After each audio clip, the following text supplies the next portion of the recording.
Vous voulez savoir comment, en voulant bien faire, on peut finir par perdre totalement le contrôle? Restez avec moi. Aujourd'hui, je vais vous parler de l'épisode Archangel de la série Black Mirror.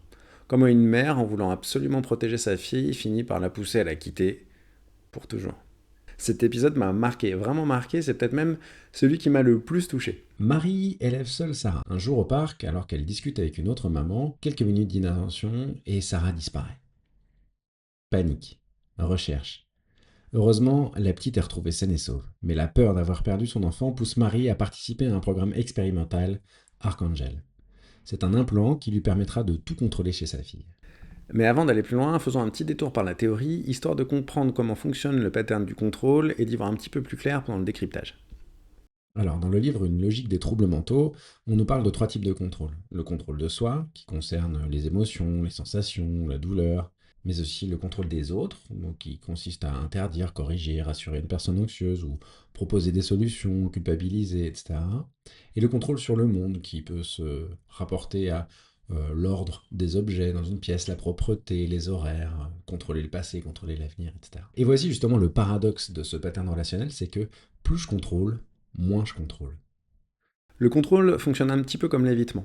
Il y a d'abord un soulagement immédiat, mais qui se réduit de plus en plus rapidement, et qui est suivi par un inconfort, qui lui par contre grandit de plus en plus, et qui devient pathologique. Quand le contrôle m'échappe, je vais essayer à nouveau de le reprendre. En retour, il va recommencer à m'échapper, et je vais essayer de le reprendre, et c'est une boucle de renforcement qui augmente sans cesse.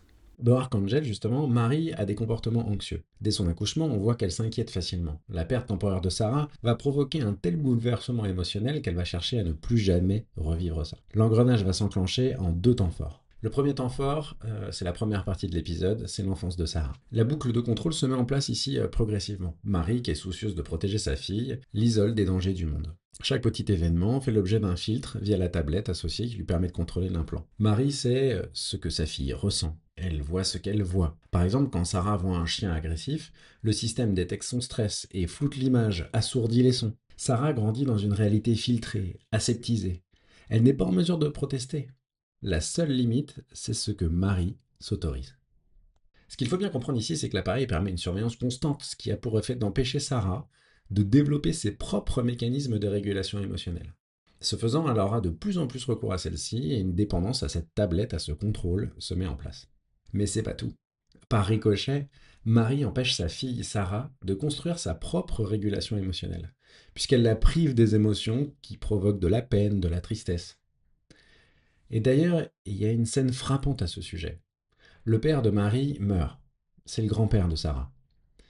Marie est au cimetière et elle pleure sur la tombe de son père. Dans cette scène, Sarah regarde sa mère. Elle ne voit pas son émotion. Le dispositif l'en empêche. Le visage est brouillé. Les sons sont assourdis. En psychologie du développement, on sait que les enfants apprennent à nommer et gérer leurs émotions en les voyant chez les adultes. Mais Sarah grandit dans un monde où la tristesse n'existe pas. Ce faisant, Marie prive Sarah de la transmission intergénérationnelle. Sarah ne sait même pas qu'on pleure les morts. Et c'est le paradoxe du contrôle en action. En voulant la protéger de ses émotions, elle la prive de sa propre humanité. Une mécanique d'ingérence se met en place, sur l'esprit, sur les émotions et sur le corps de Sarah. On comprend ce qui la pousse. C'est difficile d'être parent, on ne sait pas ce qu'on ferait à sa place si on avait le même genre de moyens à notre disposition, et elle croit faire le bien, elle pense faire le bien. Le problème, c'est pas l'intention, c'est le moyen d'y parvenir. Un événement dans la cour de l'école va tout changer. Sarah se rend compte en parlant avec les autres qu'elle n'a pas accès à certaines informations. Alors qu'elle dessine, une fois rentrée chez elle, elle se rend compte qu'elle ne voit pas le sang. Et elle expérimente sur elle-même en se plantant à plusieurs reprises un crayon dans le doigt. Résultat, rendez-vous chez le psy. Marie, après discussion avec le psy, décide de désactiver le module et apprend par celui-ci que Archangel a été interdit en Europe et retiré du marché. Même la société reconnaît le danger de ce contrôle. Ensuite, on arrive à une deuxième partie de l'épisode qui est assez importante, suite à l'arrêt de la tablette. La relation entre Marie et Sarah évolue de façon assez classique, jusqu'à l'adolescence, vers 15 ans. À partir de là, Sarah veut commencer à sortir avec des amis pour flirter. Elle prétexte une soirée film chez une copine, et tout va bien jusqu'à ce que Marie tente de la contacter.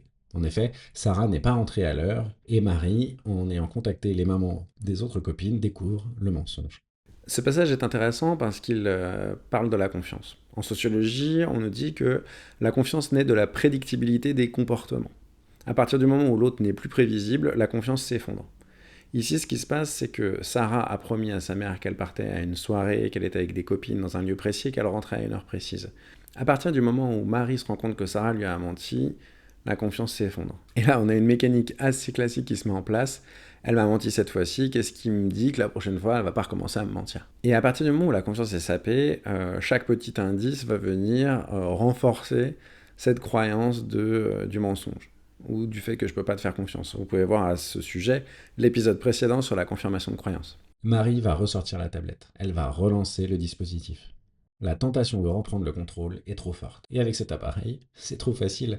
Elle va être amenée à entrer dans la vie intime de sa fille, être témoin de ce que les parents ne sont pas censés voir. Et dans ce cas, comment ne pas intervenir quand on tient plus que tout à son enfant et qu'on voit le danger? Le côté sauveur des parents est surstimulé. Marie va faire preuve d'une ingérence totale. Elle va intervenir dans la relation de couple de sa fille. Elle va également donner à Sarah une pilule du lendemain et ainsi exercer un contrôle sur le corps de sa fille. C'est elle qui décide de ce qui doit advenir. Sarah n'a à nouveau plus le contrôle de son propre corps. Mais la situation a changé. Sarah est une ado qui revendique le contrôle de son indépendance. En systémique, on parlerait d'un changement de type de relation à ce moment-là. C'est-à-dire que jusqu'à présent, elles avaient une relation de type complémentaire, avec une position haute et une position basse. Marie occupait la position haute en tant que parent et Sarah la position basse en tant qu'enfant. Pour vous donner un exemple, si Marie faisait des reproches à Sarah, logiquement, elle se serait excusée et la situation s'arrête ici.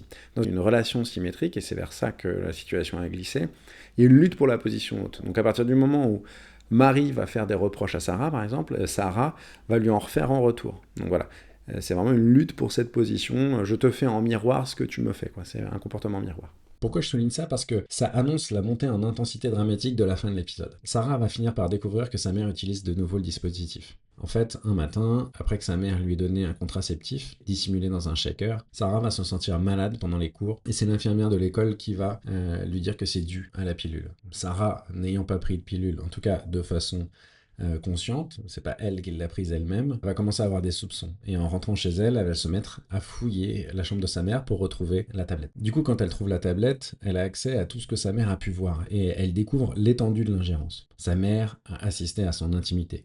Elle est intervenue dans sa rupture. Elle a violé son autonomie corporelle. Et là vient le moment de la confrontation. Alors que sa mère est rentrée et découvre que Sarah a trouvé la tablette, Sarah lui arrache des mains et tente de désactiver tous les contrôles, sauf que, en ce faisant, elle réactive les filtres anti-violence, qui consistent à flouter ce qu'elle voit, ce qu'elle entend, etc. Sa mère essaye de l'arrêter, mais Sarah frappe sa mère avec la tablette de façon répétée, ne voyant pas ce qui se passe puisque tout est filtré, et il la frappe de plus en plus violemment jusqu'à ce que le filtre se désactive parce que la machine est cassée. C'est hyper violent et c'est très symbolique. Sarah détruit l'outil de contrôle en perdant elle-même le contrôle. La mère, qui a voulu protéger sa fille et lui garantir un cadre parfait, la préservant de la violence, de la drogue, de la peine, a fini par la pousser à la quitter, et peut-être à ne plus jamais la revoir. Elle a été victime à nouveau de la logique paradoxale du contrôle qui est plus je contrôle, moins je contrôle. Elle a voulu exercer un contrôle abusif sur elle-même, sur ses peurs, sur ses émotions, sur les autres, sur sa fille, sur son petit ami, et sur le monde, sur le contrôle de la grossesse, sur le contrôle de ce qui est violent, les sons, les images, etc. Et cet exemple, tiré d'une version pas si lointaine de ce qui est déjà possible aujourd'hui, avec les trackers qu'on peut déjà mettre sur les enfants, illustre parfaitement comment le contrôle peut devenir abusif. Et vous, que faites-vous pour tenter de contrôler vous-même, les autres et le monde qui vous entoure? Amusez-vous dans les prochains jours à essayer de le trouver autour de vous. Vous allez voir, c'est très facile. Je vous remercie d'avoir suivi cette vidéo et je vous dis à la prochaine.